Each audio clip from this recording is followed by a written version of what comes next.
যার দয়ার কোনো শেষ নাই, সমস্ত দয়ার ভিতরে শ্রেষ্ঠ দয়া হচ্ছে তিনি মানুষকে কোরআন শিখিয়েছেন। সুবহানাল্লাহ ওয়া বিহামদিহি। তিনি আমাদেরকে কোরআন দান করেছেন। কোরআন হচ্ছে জ্ঞানের উৎস। আল্লাহ যে জিনিসটা শিখালেন, এই জিনিসটা, এই জ্ঞানটা কার? বুঝেন না কথা? এই জ্ঞানটা কার? আল্লাহ পাক। আমাদেরকে আল্লাহ পাক জ্ঞান দান করেছেন। জ্ঞান হচ্ছে দুই প্রকার, একটা হচ্ছে ওহীভিত্তিক জ্ঞান, আর একটা হচ্ছে গায়রে ওহীভিত্তিক জ্ঞান। ওহীর জ্ঞানটা আসে কার কাছ থেকে? চিল্লা এখন, কার কাছ থেকে? আল্লাহর কাছ থেকে আসে ওহীর জ্ঞান। আর মানুষের কাছে যে জ্ঞানটা আছে এটা হলো তার মন মস্তিষ্ক প্রসূত জ্ঞান।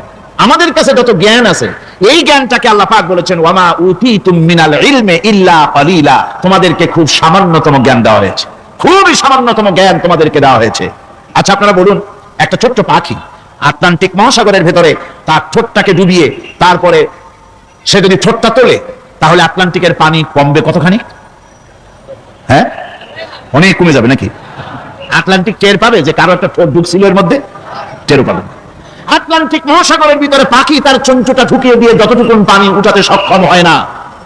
ওহীর জ্ঞান বাদ দিয়ে গোটা পৃথিবীতে মানুষের যত জ্ঞান আছে, মানব সৃষ্টির প্রথম দিন থেকে নিয়ে আজ পর্যন্ত, এখান থেকে নিয়ে কিয়ামত পর্যন্ত যত জ্ঞান এসছে এবং যত জ্ঞান হবে মানুষের, সমস্ত জ্ঞান এক জায়গায় করলে আল্লাহ সুবহানাহু ওয়া তাআলা অনন্ত অসীম জ্ঞানের মহাসমুদ্রের ভেতর থেকে পাখি যেমন আটলান্টিক থেকে যতটুকু পানি উঠাতে পেরেছে, বিশ্বের মানুষ আল্লাহর জ্ঞান থেকে অতটুকু তুলতে পারে না। ওয়ামা উতীতুম মিনাল ইলমি ইল্লা কালিলা, খুব সামান্যতম জ্ঞান তোমাদেরকে দেওয়া হয়েছে। আমি অবাক হই যখন আল্লাহ পাকের কোরআনে কারীমের এই আয়াত যখন স্টাডি করি, যখন পড়াশোনা করি, মুতালা করি, অবাক হয়ে যাই। মানুষকে সামান্যতম জ্ঞান দেওয়া হয়েছে, আল্লাহ বলছেন সামান্যতম জ্ঞান। ওমা উতীতুম মিনাল ইলমি ইল্লা কালিল যদি বলতেন তবু একটা কথা ছিল যে তোমাদেরকে কিছু জ্ঞান দেওয়া হয়েছে, তো কিছু না বলা হচ্ছে ওমা উতীতুম মিনাল ইলমি ইল্লা কালিলা, সামান্যতম, খুবই সামান্য জ্ঞান দেওয়া হয়েছে। সেই সামান্য জ্ঞানের ঠেলায় আমরা কোত্থেকে কোথায় চলে গিয়েছি। গরুর গাড়ি থেকে রকেট পর্যন্ত গিয়েছি, টেলিগ্রামের টরেটক্কা থেকে ফ্যাক্স পর্যন্ত পৌঁছে গেছি। কি সোজা জ্ঞান! এখান থেকে এই মাহফিলের ছবি, নিউজ, ভিউজ এন্ড পিকচার একত্রিত করে ছবি করে আপনি ফ্যাক্সের মেশিনে ঢুকিয়ে দিলেন, কোড নাম্বার টিপে দিলেন, লন্ডন, আমেরিকা, জেদ্দা, বিভিন্ন জায়গায় দিয়ে দিলেন। মিনিট লাগবে না, কয়েক সেকেন্ডের ভিতরে এই মাহফিলের পূর্ণ ছবি এবং খবর সে দেশের পত্রিকায় ছাপা হতে পারবে। কি আজীব! অথচ আল্লাহ পাক বলছেন সামান্যতম জ্ঞান। আমি অবাক হই আরো যখন শুনতে পাই পৃথিবীর বিভিন্ন দেশের স্যাটেলাইট গুলি যা ছেড়ে দেওয়া হয়েছে মহাশূন্যে, এই স্যাটেলাইট গুলি ড্রাইভার ছাড়া, কোন রকমের পরিচালক ছাড়া, চালক ছাড়া স্যাটেলাইট গুলি বছরের পর বছর ঘুরছে পৃথিবীর মাটি থেকে 350-400 মাইল উপরে ঘুরছে, তো ঘুরছেই। দুনিয়া থেকে ছবি, নিউজ ক্যাচ করছে CNN, তারপরে স্টার টিভি ইত্যাদিতে সেগুলিকে তারা ছুড়ে দিচ্ছে। এভাবে করে যে দেশ থেকে যে দেশের স্যাটেলাইট সে দেশের পারপাস সার্ভ করতেছে। ওই স্যাটেলাইট 350-400 মাইল উপরে মহাশূন্যের ভেতরে তার মেশিনারি কোনো গোলযোগ হলে, যান্ত্রিক গোলযোগ যদি সৃষ্টি হয়, তাহলে ফ্রান্সের মাটিতে বসে, আমেরিকার মাটিতে বসে, ব্রিটেনের মাটিতে বসে বিজ্ঞানীরা কম্পিউটারের মাধ্যমে মনিটরিং করে 400 মাইল উপরের মেশিনকে ভালো করে দিচ্ছে। এরপর আল্লাহ রাব্বুল আলামিন বলছেন ওমা উতীতুম মিনাল ইলমি ইল্লা কালিলা, সামান্যতম জ্ঞান দেওয়া হয়েছে। এই যদি হয় সামান্যতম জ্ঞান, তাহলে আল্লাহ সুবহানাহু ওয়া তাআলার জ্ঞান কত কত বেশি। আল্লাহু আকবার! কত বড় জ্ঞানের মালিক সুবহানাল্লাহ ওয়া বিহামদিহি। সেই মহান আল্লাহ পাকের পক্ষ থেকে এসেছে কোরআন। কার পক্ষ থেকে? قد جاءكم من الله نور وكتاب مبين। আল্লাহ রাব্বুল আলামিন বলেন আমি আল্লাহর পক্ষ থেকে তোমাদের জন্য এসেছে আলো, তোমাদের জন্য এসেছে নূর, আর তোমাদেরকে আমি দিয়েছি একখানা কিতাব, স্পষ্ট কিতাব দিয়েছি। নূর দিলাম, আলো দিলাম। সে আলো হলেন জনাবে মুহাম্মদুর রাসূলুল্লাহ সাল্লাল্লাহু আলাইহি ওয়াসাল্লাম। আর আমি যে তোমাদেরকে কিতাব দিয়েছি সেই কিতাবের নাম কোরআনে কারীম। একখানা কিতাব দিলাম যার নাম কোরআন শরীফ, একখানা কিতাব দিলাম আর একটা আলো দিলাম তোমাদেরকে। আল্লাহ পাক বলছেন তিনি দয়াবান, রহমান, তিনি আমাদেরকে কোরআন শিখিয়েছেন। এই কোরআনের নাম কে রেখেছে? কে রেখেছে কোরআনের নাম? আল্লাহ। নাম শুধু কোরআনের নাম কোরআন নয়, শুধু কোরআনের নাম কোরআন। কোরআনের নাম ফুরকান, কোরআনের নাম হুদা, কোরআনের নাম শিফা, তানজিল, কোরআনের নাম কিতাব, কোরআনের নাম জিক্র। অনেকগুলি নাম আল্লাহ নিজেই কোরআনের নাম রেখেছেন। কোরআন এর অর্থ হলো সর্বাধিক পঠিত, সর্বাধিক পঠিতব্য, বহুল পঠিত। কোরআন শরীফ নাজিল হওয়ার আগে এই নাম আল্লাহ পাক দিলেন। আর আজ দেখা গেল পৃথিবীর বুকে কোরআনের চাইতে বেশি পড়া হয়েছে এমন একটা বইয়ের নাম করেন, বলেন এমন একখানা কিতাবের নাম বলেন যে কিতাবখানা কোরআনের চাইতে সবচাইতে বেশি পড়া হয়েছে, এমন একটা কিতাবের নাম বলতে পারবেন? পারবেন না। কোরআন সর্বাধিক পঠিত কিতাব। আল্লাহ রাব্বুল আলামিন এই কিতাবকে অবতীর্ণ করেছেন। আলিফ লাম রা কিতাবুন আনজালনাহু ইলাইকা লিতুখরিজান নাসা মিনাজ যুলুমাতি ইলান নূর। আলিফ লাম রা, গোটা পৃথিবীর মানুষের মুখে আল্লাহ রাব্বুল আলামিন তালা লাগিয়ে দিয়েছেন, চ্যালেঞ্জ করেছেন, দুনিয়ার সব বোঝো। কত ভাষাবিদ পৃথিবীতে আছে, আরবি ভাষায় যারা পিএইচডি করেছে, ডিগ্রি করেছে, বড় বড় নাম যারা ভাষাবিদ, তারা বলো, তারা যদি সম্ভব হয় তাহলে তারা বলুক আলিফ লাম রা এর অর্থ কি। আলিফ লাম মিম হা মিম আইন সিন কাফ ইয়াসিন তাহা, পারবে কেউ অর্থ করতে? আল্লাহু আ'লামু বিমুরাদ। এর অর্থ কেবলমাত্র আল্লাহ এবং তার বান্দা, যার প্রতি এই কিতাব অবতীর্ণ করা হয়েছে, তিনিই বুঝতে পারেন। আল্লাহ পাক বলছেন কিতাবুন আনজালনাহু ইলাইকা, আমি আপনার প্রতি একখানা কিতাব অবতীর্ণ করেছি, লিতুখরিজান নাসা মিনাজ যুলুমাতি ইলান নূর। একখানা কিতাব দিয়েছি, সুবহানাল্লাহি ওয়া বিহামদিহি। এমন একখানা কিতাব দিলাম যেই কিতাবের সম্পূর্ণ কিতাবখানা 30 পারা কোরআন শরীফে কিতাব, যার প্রতিটি সূরা কিতাব, যার প্রতিটি আয়াত কিতাব, যার প্রতিটি শব্দ কিতাব, যার প্রতিটি অক্ষর কিতাব। এমন বিশাল কিতাব আল্লাহ রাব্বুল আলামিন আজিম কিতাব দান করলেন। আল্লাহ পাক বলেন এই জন্য দান করেছি যাতে করে আপনি মানব মণ্ডলীকে অন্ধকারের ভিতর থেকে আলোর দিকে নিয়ে আসতে পারেন। এই জন্যই এই কোরআন আমি আপনার প্রতি নাজিল করেছি। কোরআনে কারীম আল্লাহ পাক অবতীর্ণ করেছেন মানুষের কাছে, অর্থাৎ রাসূল কারীম সাল্লাল্লাহু আলাইহি ওয়াসাল্লামের কাছে। এক সময় এভাবে নাজিল হয়নি, 30 পারা কোরআন একসাথে আসেনি। এসছে কিভাবে? ধারাবাহিকভাবে আস্তে আস্তে একটু একটু করে আল্লাহ পাক অবতীর্ণ করেছেন। এই কোরআন আল্লাহ নাজিল করলেন। তিনি বললেন আর রহমান আল্লামাল কোরআন, রহমান তিনি কোরআন শিক্ষা দিয়েছেন, এমন কোরআন যে কোরআনে কোনো ভুল নাই। জোরে কোন সুবহানাল্লাহ। দেখেন যত রকমের বই মানুষে লেখে, বাংলা, ইংরেজি, উর্দু, ফার্সি, যত রকমের ভাষায় হোক, যত বই লেখা হয়, বইয়ের ভূমিকায় গ্রন্থকার তিনি লেখেন, এই বই লিখতে গিয়ে ভুল ভ্রান্তি হয়ে যেতে পারে, যদি কারো চোখে ধরা পড়ে জানিয়ে দিলে পরবর্তী সংস্করণে তা পরিশুদ্ধ করতে বাধ্য থাকিব। এরকম কথা বলে না? না, এরকম বলে যে আমি একখান বই লিখছি, এই বইয়ের মতো নির্ভুল বই আর কেউ লিখতে পারে নাই। এমন বাপের বেটার পৃথিবীতে জন্মাইছে কেউ? কেউ জন্মিয়েছে? কেউ জন্ম। এবং বইয়ের সূচনায় কোন গ্রন্থকার নিজের প্রশংসা দিয়ে বই শুরু করে না, বই শুরু করে নিজের দুর্বলতা দিয়ে। বই লিখতে গিয়ে ভুল হতে পারে, সাফার ভুল হতে পারে, আমার ভুল হতে পারে, এটা সবাই লেখে। এই একখানা কিতাব তামাম পৃথিবীর বুকে অদ্বিতীয় কিতাব। এই কিতাবের রচয়িতা, এই গ্রন্থের অথার, এই মহাগ্রন্থের মালিক, তিনি এই গ্রন্থ শুরু করেছেন নিজের প্রশংসা দিয়া। জোরে বলেন সুবহানাল্লাহ। কোরআন কবার খোলা মাত্রই গ্রন্থকারের প্রশংসা শুরু হয়ে গেল, আলহামদুলিল্লাহি রাব্বিল আলামিন। পড়েন সবাই, আলহামদুলিল্লাহি রাব্বিল আলামিন। সমস্ত প্রশংসা, যাবতীয় প্রশংসা ওই আল্লাহ সুবহানাহু ওয়া তাআলা, যিনি तमाम বিশ্ব জাহানের যিনি স্রষ্টা, সুতরাং তার প্রশংসা দিয়ে শুরু হলো। বইয়ের অথার যিনি, কিতাবের অথার যিনি, গ্রন্থের মালিক যিনি, তার নিজের প্রশংসা দিয়ে বই শুরু হয়ে গেল। সামনে এগোলেন, এবার কিতাব সম্পর্কে চিন্তা আসতে পারে ভুল টুল আছে নাকি। কিতাব খোলা মাত্রই প্রশংসার পরে দেখতে পাবেন দালিকাল কিতাবু লা রাইবা ফীহি, এই কিতাবের ভিতরে, এই সেই কিতাব যার ভিতরে কোনো ভুল নাই, কোনো সন্দেহের অবকাশ নাই। বিরাট চ্যালেঞ্জ আল্লাহ পাক করেছেন। পৃথিবীতে আল্লাহকে অস্বীকার করেছে এমন বহু পাপিষ্ঠ নরাধম নরপশু মানুষ মানব সমাজে জন্মায়েছে যারা আল্লাহকে অস্বীকার করেছে। আছে না? আছে না? কিন্তু একথা কেউ আজও বলেনি যে কোরআন শরীফ মানুষের তৈরি। একথা বলে কেউ প্রমাণ দিতে পারেনি, একথা বলার সাহসও কেউ রাখে না। তার কারণ কেউ যদি বলে যে কোরআন মানুষের তৈরি, তাহলে তাকে বলা হবে যে তাহলে মানুষের তৈরি যখন, তুমিও তো মানুষ, একখানা তৈরি করো। আজ পর্যন্ত এই চ্যালেঞ্জের মোকাবেলা কেউ করতে পারেনি। আল্লাহ রাব্বুল আলামিন বলেন আম ইয়াকুলুনা ইফতারাহু কুল ফাতু বিসূরাতিন মিন মিসলি ওয়াদউ মান ইসতাতা'তুম মিন দুনিল্লাহি ইন কুনতুম সাদিকিন। ও নবী, ওরা কি কথা বলে যে কোরআন মানুষের বানানো? যদি তাই হয় আপনি বলুন যে তোমরা তোমাদের যত রকমের সাহায্যকারী আছে সমস্ত সাহায্যকারীদের সাথে নাও আর কোরআনের সূরার মতো করে সূরা বানাও। এরপরে আল্লাহ রাব্বুল আলামিন আবার চ্যালেঞ্জ করলেন, কুল লা ইন ইসতামাতিল ইনসু ওয়াল জিন্নু আইয়াতু বিমিসলি হাদাল কুরআন।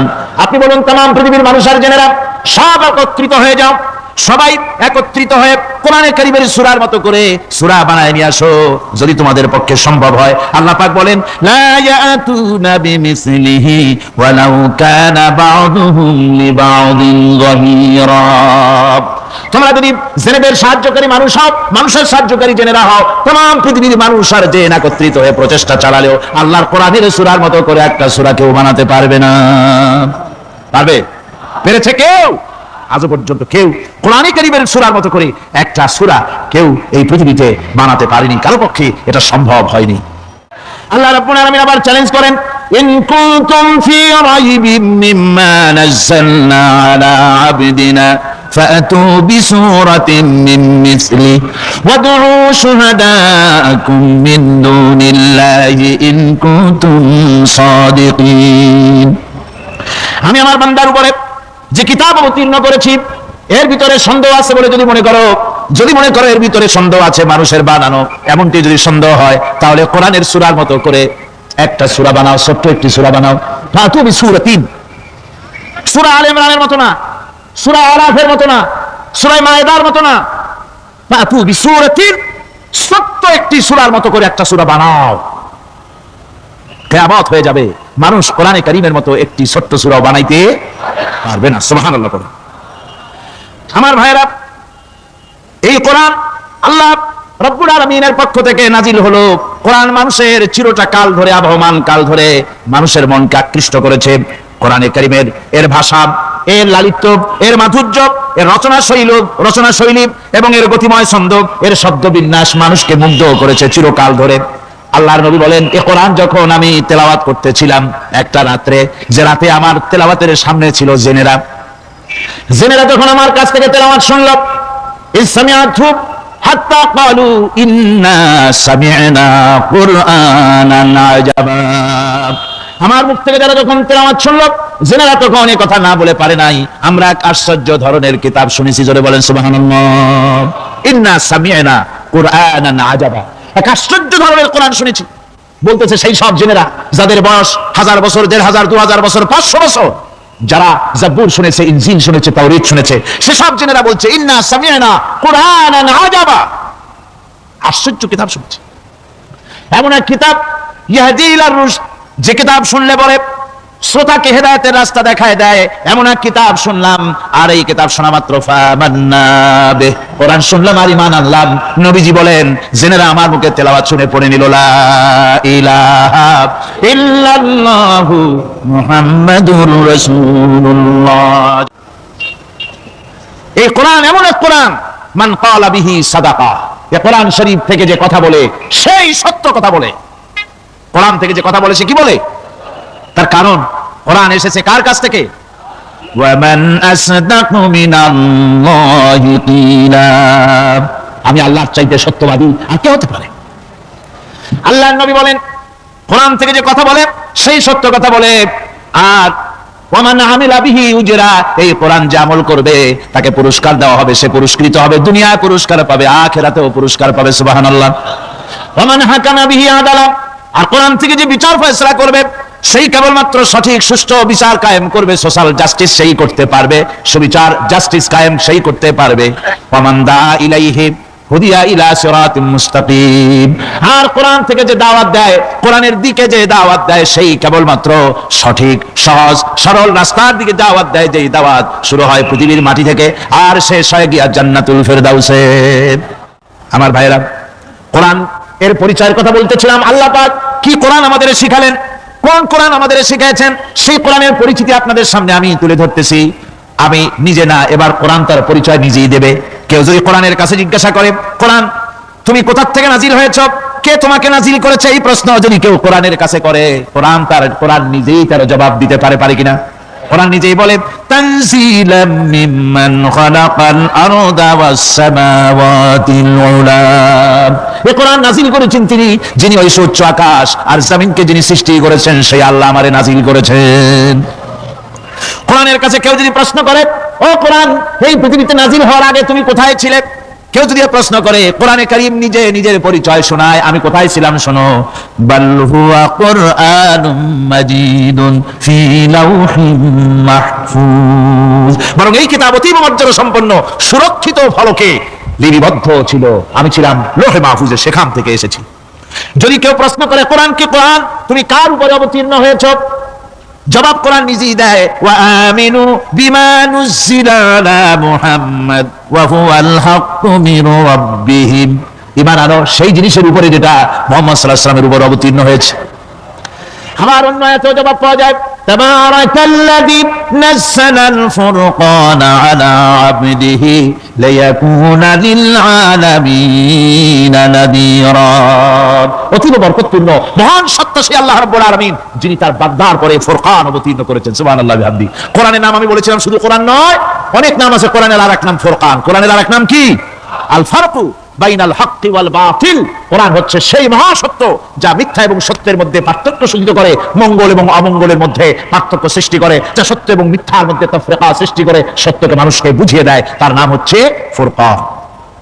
এবার যদি প্রশ্ন করা হয়, ও কোরআন, বুঝলাম তুমি লৌহে মাহফুজে ছিলে, বুঝলাম তুমি নবীজির উপরে নাজিল হয়েছো, এবার বলো তুমি কোন মাসে নাজিল হয়েছো, তুমি তো আসছিলা প্রথম কোন মাসে নাজিল হয়েছো?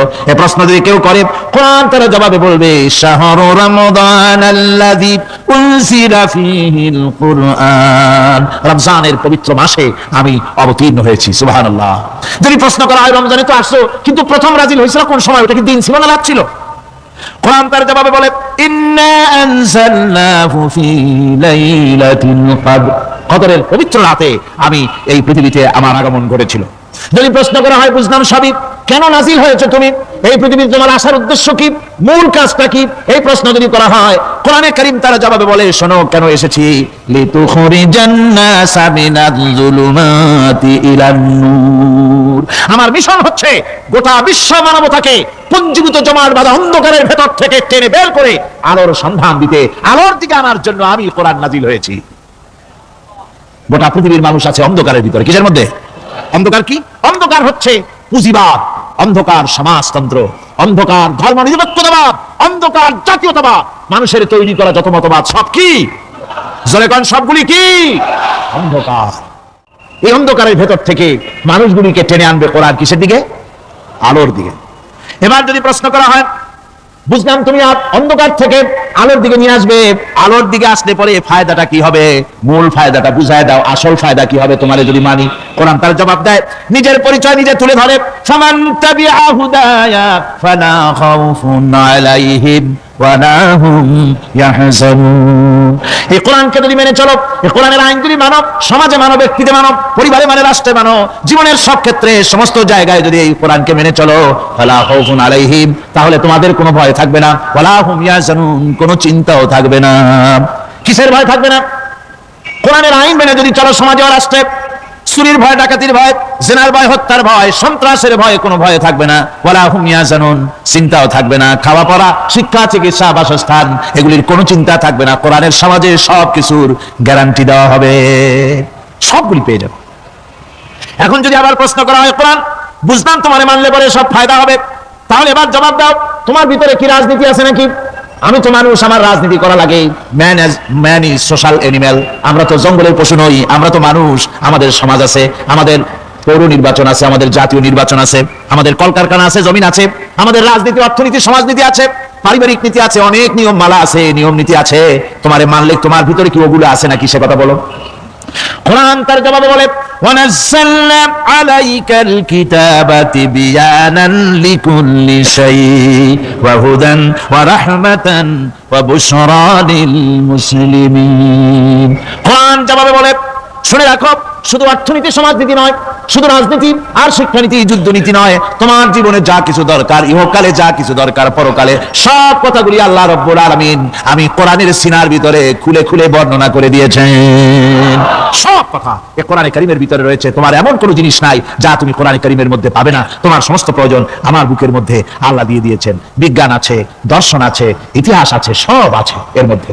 তবে কোরআনের মধ্যে বিজ্ঞান আছে বলে আমি এটাকে বিজ্ঞানের কিতাব বলবো না, দর্শন আছে বলে দর্শনের কিতাব আমি বলবো না, রাজনীতি আছে বলে কোরআনকে আমি রাজনীতির কোনো কিতাব বলবো না। কোরআন তাহলে কি? কোরআন হচ্ছে অর্থনীতি, সমাজনীতি, রাজনীতি, পারিবারিক নীতি, মানুষের জীবনের যা কিছু প্রয়োজন, সমস্ত নীতিমালার নীতি গ্রন্থের নাম হতেছে কোরআনে কারীম। সমস্ত নীতিমালার নীতি গ্রন্থ কোরআন। এখানে রয়েছে সবকিছুর উৎস, যেটা গ্রহণ করলে পরে মানুষ আরামে থাকতে পারবে। অমুসলিম নাগরিক বৃন্দ তাদের নাগরিক মর্যাদা পাবে। মুসলমান, কৃষক, নারী, চিকিৎসা, কৃষিবিদ, সাধারণ মানুষ, রং, বর্ণ, ভাষা নির্বিশেষে গোটা মানব সভ্যতা আরামে বাস করতে পারবে। পশু পাখিও আরামে থাকবে, গাছপালাও আরামে থাকবে, যেহেতু নির্দেশ হয়েছে বিনা প্রয়োজনে গাছের পাতাটিও ছিল না। ইসলামের সমাজ যদি চালু হয়, গাছেরাও আরাম পাবে, তাহলেও আরাম পাবে। চট্টগ্রামের লোকেরা যেভাবে পাহাড় কাটা আরম্ভ করেছে, এটা বড় দুঃখজনক। জুমলায় মহতারে একটা বলে দিলাম, অপ্রাসঙ্গিক হলেও জরুরি কথা। আপনারা পাহাড় কাটতেছেন না, আপনাদের নিজেদের পায়ে নিজেরা কুড়াল মারতেছেন। খবরদার পাহাড় কাটবেন না। আল্লাহর প্রকৃতির ভারসাম্য আপনারা নষ্ট করছেন বলে ওজোন স্তরে ফাটল ধরেছে। তা রিপেয়ার করার জন্য আজকে বিশ্বের সব বিজ্ঞানীরা হতাশ হয়ে গিয়েছে, পাগল হয়ে গেছে। কেমনে এই ওজোন স্তরের ফাটলকে রিপেয়ার করব? ওজোন স্তরটা কি? ওজোন স্তর হচ্ছে, সুবহানাল্লাহ, আল্লাহর যে কত দয়া। সূর্য, সেই সূর্যের রয়েছে আলট্রা ভায়োলেট রে, যাকে বাংলায় বলা হয় অতি বেগুনি রশ্মি। যে রশ্মিটা সৃষ্টি জগতে যদি আসে আর তা যদি কোনো প্রাণীর শরীরকে টাচ করে, তাহলে সমস্ত প্রাণী ক্যান্সার হয়ে, এক্সিমা হয়ে, বিখাউজ হয়ে, অ্যাজমা হয়ে সমস্ত প্রাণী মরে যাবে, কেউ বাঁচবে না। মারাত্মক রশ্মি। সেই রশ্মিটা যাতে সৃষ্টি জগৎকে টাচ করতে না পারে, সেজন্য আল্লাহ পাক একটা ওজোন স্তর তৈরি করেছেন। ওখানে এসে ওটা বাধাপ্রাপ্ত হয়, পৃথিবীর মাটিতে আসে না। যা কিছু পৃথিবীর মানুষের জন্য, পৃথিবীর জন্য কল্যাণকর, সেগুলি সূর্য থেকে আসতে থাকে। সুবহানাল্লাহ আব্দি। যেটা ক্ষতিকর, সেটা আল্লাহ পাক আটকায় রাখেন। এখন সেই ওজোন স্তরে ফাটল ধরলো। কেমনে ফাটল ধরলো? ফাটল আপনি আমি ধরাইছি। আপনি বলবেন যেটা কেমন কথা, আমি তো ওইখানে যাই নাই, আমি ফাটল ধরাইলাম কেমনে? ওই যে সেই আপনার প্রাইমারি স্কুলে ভিজিট করতে গিয়েছিলেন ইন্সপেক্টর, তারপরে প্রাইমারি হাই স্কুল ভিজিট করতে গেছে, যাই আর জিজ্ঞেস করছে ছেলেরা কি পড়ছে? বলে ইতিহাস। ঠিক আছে, ইতিহাস থেকেই প্রশ্ন করবো। বলো তো চীনের প্রাচীর কে ভেঙেছে? ছেলেরা জবাব দিচ্ছে না। তুমি বলো, তুমি বলো। কেউ বলছে না। বেঞ্চের কোনায় যে ছেলেটি, সে বলছে সর্বনাশ। কেউ যখন স্বীকার করে না, এটা তো আমার মাথায় আসবে। সব শেষ ইন্সপেক্টর তাকে বলছে তুমি বলো তো কে ভেঙেছে চীনের প্রাচীর? কয় স্যার, গ্রামে আমার দুষ্টমির যথেষ্ট বদনাম আছে, কিন্তু চীনের প্রাচীর ভাঙার মতো দুষ্কর্ম আমি করি নাই। ইন্সপেক্টর খুব রেগে গেলেন, মাস্টারের দিকে তাকালেন, এই বুঝি আপনার ইতিহাস পড়ানো? মাস্টার ইন্সপেক্টরের বিরক্তি ভরা মুখ দেখে বলছেন, স্যার রাগ করবেন না, এসব ছাত্র তো আমার, ওদের অবস্থা তো আমি জানি। আপনি আসছেন ঢাকা থেকে, আপনি জানবেন কি? আমি হলপ করে বলতে পারি আমার ক্লাসের কোন ছাত্র চীনের প্রাচীর ভাঙে নাই। ইন্সপেক্টর রাগ হইয়া চলে গেছে হেডমাস্টারের রুমে, যায় বলছে যে আমি আপনার স্কুলের গ্রান্টকে আমি নাকচ করে দেবো, মঞ্জুরি আমি ক্যান্সেল করে দেবো। কেন? এই অবস্থা। হেডমাস্টার বলছে স্যার রাগ করবেন না, আপনার জন্য কিছু টাকা পয়সা রাখছি হাদিয়া, বড় একটা চর্বিযুক্ত খাসিও জবাব করা হয়েছে, পুকুর থেকে রুই মাছ তোলা হয়েছে। তারপরেও আমার ছাত্ররা, টিচাররা বলার পরেও যদি আপনার সন্দেহ হয়ে থাকে যে আমার ছাত্ররাই ভাঙছে, তো ওই আপনি অসন্তুষ্ট হবেন না, রাগ করবেন না। স্যার ওই প্রাচীর ভাঙতে যা খরচ লাগে আমি কিছু খরচ দেবো, তো আপনি রাগ করেন না। এখন চিন্তা করেন, স্কুলের ছাত্র থেকে শুরু করে হেডমাস্টার পর্যন্ত জ্ঞানের বহর। তো বলতেছিলাম, আপনি আমি ওজোন স্তরে ফাটল ধরিয়েছি, তার অর্থ এই নয় যে আপনারা গিয়ে ওখানে কুড়াল মারি ওটারে ভাঙছেন। তাহলে ওটা কি হয়েছে? কোরআনে কারীমে রব্বুল আলামিন বলেন, ওয়ামা আসাবাকুম মিন মুসিবাতিন ফাবিমা কাসাবাত আইদিকুম ওয়া ইয়াফু আন কাসীর। যত বিপদ তোমাদের উপর আরোপিত হয়, সমস্ত বিপদ তোমাদের দুই হাতের কামাই করা। কে বলছেন? আল্লাহ পাক। ওজোন স্তরে ফাটল ধরেছে, এটা বিপদ। বিশ্ব সমস্ত মানব সভ্যতা সৃষ্টি জগতের জন্য বিপদ। এই বিপদের জন্য দায়ী পৃথিবীর মানুষ। কিরকম? সেটা হচ্ছে গাড়ির পেছন থেকে যে কালো ধোঁয়া বের হয়, কল কারখানার চিমনি থেকে যে কালো ধোঁয়া বের হয়, এই কালো ধোঁয়াগুলি, তারপরে সমস্ত কেমিক্যাল উইপেন সেগুলি যে টেস্ট করা হয়, তার রিয়াকশন ইত্যাদি, এই কালো ধোঁয়া এবং সমস্ত মারণাস্ত্রগুলি এক্সপেরিমেন্ট করার সমস্ত এই রিয়াকশনগুলি সবগুলি গিয়ে ওই ওজোন স্তরে ফাটল ধরিয়ে দিয়েছে। আস্তে করে পাতলা হয়ে এটা ফেটে গিয়েছে, অতিবেগুনি রশ্মি আসা শুরু করেছে। এটাকে বন্ধ করার জন্য বিজ্ঞানীরা আজ মরিয়া হয়ে গিয়েছে। ইনশাআল্লাহ আল্লাহ পাক তার বিজ্ঞানীদের মানুষের মাথায় বুদ্ধি এনে দিবেন, রিপেয়ারও হয়ে যাবে ইনশাআল্লাহ। সবাই বলেন ইনশাআল্লাহ। তাহলে বললাম কেন এই কথাটা? এই জন্য বললাম যে কোরআনে কারীমের মধ্যে আল্লাহ রাব্বুল আলামিন সব কথা বলে দিয়েছেন, কোনো কথা বাদ রাখেন নাই। পাহাড়গুলি ভেঙে আমরা ক্ষতি করতেছি, গাছগুলি কেটে আমরা ক্ষতি করতেছি, প্রকৃতির ভারসাম্য নষ্ট করে দিচ্ছি। ফলে সমুদ্রের পানি স্ফীত হচ্ছে, ভূমিকম্প বাড়তেছে, ঘূর্ণিঝড় হচ্ছে, টর্নেডো হচ্ছে, পৃথিবী বিধ্বস্ত হয়ে যাচ্ছে, ক্লাইমেটের পরিবর্তন আসছে। আজকে পৌষ মাস, এটা কি মাস? কত তারিখ? দেখেন বাংলা ভাষাকে কত মহব্বত করি। যদি বলি আজকে ডিসেম্বরের কত তারিখ, গড়গড় করে মুখস্থ হয়ে যাবে। বাংলারে খুব ভালোবাসি, মাসটার তারিখ বলতে পারলাম না, দুঃখিত। এই হলো আমাদের ভালোবাসা। আজকে পৌষ মাসের অর্থ শেষ হয়ে যাচ্ছে, অথচ মনে হচ্ছে শীত যেন তার শ্বশুর বাড়ি বেড়াতে গেছে।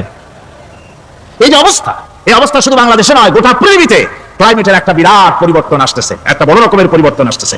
এর কারণ হচ্ছে এই পৃথিবীর মানুষেরা নিজেরাই প্রকৃতির ভারসাম্যকে নষ্ট করে দিয়েছে।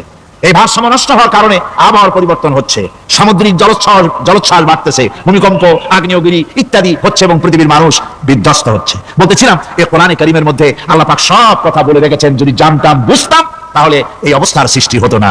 এটা বিজ্ঞানের বই নয়, রাজনীতির বই নয়, সমাজনীতির বই নয়, বরং সমস্ত নীতিমালা উচ্চ জ্ঞানের উচ্চ হচ্ছে আল কোরআন। জ্ঞানের উচ্চ কি? আরো জোরে বলেন, জ্ঞানের উচ্চ কি? আল কোরআন। পবিত্র কোরআনে এমন এমন ঘটনা আল্লাহ পাক বলেছেন যা ষষ্ঠ শতাব্দীর দুনিয়া এ সম্পর্কে কিছুই জানতো না। অবশ্য কিছু কিছু ঘটনা ইহুদিদের কিতাবে অতিরঞ্জিত আকার এবং বিকৃত অবস্থায় এসেছে, কিন্তু কোরআনে কারীম দুনিয়ার মানুষকে আদম সৃষ্টি, নূহের বন্যা, তারপরে মুসা আলাইহিস সালাম ফেরাউনের ঘটনা, ইব্রাহিম আলাইহিস সালামের নমরুদের ঘটনা এবং ইউসুফ আলাইহিস সালামের কাহিনী সবগুলিকে সুন্দর করে কোরআন শরীফ উপস্থাপনা করেছে রাসূলের মাধ্যমে, যা পৃথিবীর ইতিহাসে কেউ জানতো না। সেগুলি আল্লাহ পাক জানাইছেন কিভাবে? কোরআনে কারীম বলছে, তিলকা মিন আম্বাইল গায়বি নূহিহা ইলাইকা মা কুনতা তা'লামুহা আনতা ওয়ালা কাওমুকা মিন ক্বাবলি হাদা। এহলো সব অজ্ঞাত ঘটনা। সমস্ত ঘটনাগুলি আল্লাহ পাক তার হাবিবকে শুনিয়ে বলে দিলেন, সব অজ্ঞাত ঘটনা যা তুমি জানতে না, তোমার কোনো জানা ছিল না, আমি ওহীর মাধ্যমে তোমাকে সব জানাইছি। ইউসুফ আলাইহিস সালামকে যখন তার ভাইয়েরা কুয়ার মধ্যে ফেলে দিতেছিল তখন তুমি উপস্থিত ছিলে না, এই ঘটনা ওহীর মাধ্যমে আমি জানালাম। মুসা আলাইহিস সালামকে যখন ফেরাউন দরিয়ার ভিতরে ফেলে দিল, সেই সময় তুমি সিনাই পর্বতের পাশে দাঁড়িয়ে সব দৃশ্য লক্ষ্য করনি, অথচ আমি ওহীর মাধ্যমে সব তোমাকে খুলে খুলে বলে দিয়েছি। আল্লাহ পাক সমস্ত ঘটনাগুলিকে বলে বলে কোরআন শরীফের মধ্যে সব সাজিয়ে দিলেন, বলে দিলেন। তিনি বললেন, ওয়ামা কুনতা বিজানিবিল গারবি ইয কাদাইনা ইলা মুসাল আমরা ওয়ামা কুনতা মিনাশ শাহিদিন। ফিরআউন যে মুসার সঙ্গে যে ব্যবহারটা করলো, এ সময় সেখানে তুমি উপস্থিত ছিলে না, আমি ওহীর মাধ্যমে তোমাকে তা জানিয়েছি। كذلك نقص عليك من أنباء ما قد سبق وقد آتيناك من لدنا ذكرا। আল্লাহ পাক বলেন, এভাবে আমি আপনার কাছে অতীত ঘটনাগুলি ওহীর মাধ্যমে নিখুঁতভাবে আপনার সামনে সব বলে দিয়েছি। আমার ভাইয়েরা, এই বিশ্বলোকে ঊর্ধ্ব লোক সম্পর্কে নির্ভুল তথ্য বর্ণনা আল্লাহ পাক করে দিয়েছেন কোরআনের মাধ্যমে। 1665 খ্রিস্টাব্দে স্যার আইজাক নিউটন তিনি আবিষ্কার করলেন মাধ্যাকর্ষণ শক্তিকে। এই মাধ্যাকর্ষণ শক্তি, ল অফ গ্র্যাভিটেশন, এ সম্পর্কে মানুষের এর থেকে কিছু জানলো, কিন্তু আজ থেকে 1400 বছর আগে আল্লাহ রাব্বুল আলামিন তার উম্মি নবী, যিনি কোনো বিজ্ঞানাগারে লেখাপড়া করেন নাই, কোনো সায়েন্স রিসার্চ করেননি, যিনি কোনো কলেজ ইউনিভার্সিটিতে পড়াশোনা করেননি, তার মাধ্যমে জানিয়েছেন মাধ্যাকর্ষণ শক্তির কথা। কোরআন বলছে, ইন্নাল্লাহা ইউমসিকুস সামাওয়াতি ওয়াল আরদা আন তাজুলা। এই পৃথিবী এবং সমস্ত গ্রহ উপগ্রহকে আল্লাহ পাক বলছেন, আমি এমন এক শক্তি দিয়েছি যে শক্তির মাধ্যমে একটা আরেকটাকে আকর্ষণ করে রাখছে। এই পৃথিবীতে মাধ্যাকর্ষণ শক্তি শুধু পৃথিবীর নাই, সূর্যের আছে, মঙ্গলের আছে, নেপচুনের আছে, ইউরেনাসের আছে, বৃহস্পতির আছে। প্রত্যেকটি গ্রহের আলাদা আলাদা মাধ্যাকর্ষণ শক্তি আছে, আর এই শক্তির বলে একটা আরেকটাকে টেনে ধরছে, যাতে করে বিচ্ছিন্ন হয়ে না যায়, যাতে করে ধ্বংসপ্রাপ্ত না হয়। এগুলি আল্লাহ পাক এই তত্ত্বগুলি কোরআনে কারীমের মধ্যে বলেছেন। ফলে মরিস বুকাইলির মতো লোক, যিনি ফরাসি দার্শনিক, তিনি বলেছেন দুনিয়ার সমস্ত বিজ্ঞানীদের থিওরি হচ্ছে এই, যে বিজ্ঞানের কোনো থিওরি ফাইনাল নয়। আজ একটা হচ্ছে, কাল সেটাকে পরিবর্তন করে নতুন আরেক থিওরি আসতেছে। কিন্তু কোরআনে কারীমের মধ্যে আমি কি বলতেছেন কথা? না না না, মরিস বুকাইলি বলছেন, কোরআন শরীফের ভিতরে আমি যে বিজ্ঞানের তথ্য পেয়েছি, থিওরি পেয়েছি, তার কোনো পরিবর্তন আজও হয় নাই, ভবিষ্যতেও হওয়ার কোনো সম্ভাবনা নাই। মরিস বুকাইলি মনে করেছিলেন বেদ আর বাইবেলে যেমন ভুল আছে, কোরআন শরীফে ওই রকম ভুল আছে, নাউজুবিল্লাহ। সেই জন্য তিনি আরবি শিখলেন, কোরআন বোঝার জন্য, ভুল ধরার জন্য। কোরআন শিখলেন কি জন্য? ভুল ধরার জন্য। আর এমন শেখা শিখছেন, ওই আরবি শিক্ষা মানে আমাদের দেশের লোকদের মতো আনাকুম জানাকুম শেখে নাই, ভালো করেই শিখছে, ভালো করেই মুখস্থ করেছেন, তার ভালো করে আরবি শিখেছেন, তারপরে কোরআন শরীফ পড়েছেন, তারপরে তিনি এ কোরআন পড়ে তেলাওয়াত করে বুঝে এরপরে তিনি বই লিখেছেন the Bible, the Quran and science. এই বইয়ের মধ্যে তিনি পরিষ্কার লিখেছেন, কোরআন পড়লাম, এর ভিতরে একটা নকতা দেওয়ার, একটা কলমের ফোঁটা দেওয়ার জায়গা কারণ নাই। কোরআন নিঃসন্দেহে মহান স্রষ্টা আল্লাহ রাব্বুল আলামিনের মানুষের বানানো কিতাব, এটা হতে পারে না। সুতরাং কোরআন শরীফের মধ্যে আল্লাহ পাক সব কথা বলে দিয়েছেন। বিজ্ঞানের সাথে কিন্তু কোরআনের সংঘর্ষ নাই। অনেকে মনে করে যে বিজ্ঞান আর কোরআন এর মধ্যে বিরাট সংঘর্ষ। না, বিরাট সংঘর্ষ নয়, দুই একটা পয়েন্টে সংঘর্ষ থাকতে পারে। অধিকাংশ ব্যাপারই বিজ্ঞান, আমি মনে করি বিজ্ঞানের আবিষ্কার যত বাড়বে কোরআন বোঝা মানুষের জন্য তত সহজ হবে। এটা আমার ধারণা, এটা আমার ধারণা। বিজ্ঞানের সাথে দুই একটা পয়েন্টের উপরে সংঘর্ষ আছে, যেমন চন্দ্র এবং সূর্য সম্পর্কে, সৌরজগৎ সম্পর্কে Copernicus, Kepler, Galileo, Newton, Einstein মহাশূন্য সম্পর্কে যে সব বক্তব্য রেখেছেন, সেসব বক্তব্যের সাথে কোরআন শরীফের কিছুটা বৈপরীত্য রয়েছে। যেমন কেউ বলেছেন সূর্য ঘোরে, পৃথিবী স্থির, কেউ বলে সূর্যের চতুর্দিকে পৃথিবী ঘোরে, কেউ কয় চন্দ্র ঘোরে, কেউ কয় আমরা কি আর বসে থাকি, আমরাও ঘুরি। কিন্তু আসলে ঘোরেটাকে কে ঘোরে, এ ফয়সালা কে দেবে? কে দিবে বলুন তো? হ্যাঁ, ঠিক বলেছেন, আল্লাহই দিবেন, কারণ এগুলি সৃষ্টি করেছেন কে? এবার শুনুন, এই বিতর্কের মীমাংসা আল্লাহ পাক করছেন কোরআনে কারিমে। বহু আগে গ্যালিলিও, কেপলার, কোপারনিকাস এদের বলার অনেক আগে বিশ্বনবী জনাবে মুহাম্মদ রাসূলুল্লাহ সাল্লাল্লাহু আলাইহি ওয়াসাল্লাম তিনি বলে দিয়েছেন, আল্লাহর কথা তিনি বলেছেন, লাশ-শামসু ইয়ানবাগী লাহা আন তুদরিকাল কামারা ওয়ালাল লাইলু সাবিকুন নাহার ওয়া কুল্লুন ফি ফালাকিন ইয়াসবাহুন। প্রবল জ্ঞানী হইবে যাহারা, আপন মনেতে বুঝিবে তাহারা, রাত্রি পারে না আগে যাইবার দিনের স্থান করি অধিকার। চন্দ্র বাজে না সূর্যের গায়েতে, সূর্য পারে না চন্দ্রকে ধরিতে। যার যে স্থান বহাল রাখিয়া ভ্রমণ করিছে খোদাকে ডরিয়া। আল্লাহ রাব্বুল আলামিনকে ভয় করে সব ঘুরছে, চাঁদও ঘোরে, সূর্য ঘোরে, মঙ্গল ঘোরে, ইউরেনাস ঘোরে, বৃহস্পতি ঘোরে, পৃথিবীও ঘোরে। সব ঘুরছে তো ঘুরছেই, বন করে ঘুরছে, একটা নির্দিষ্ট কক্ষপথে, আপন আপন কক্ষপথে ঘুরছে, যার ফলে অ্যাক্সিডেন্ট হয় না। সুবহানাল্লাহ, জোরে বলেন সুবহানাল্লাহ। নির্ধারিত কক্ষে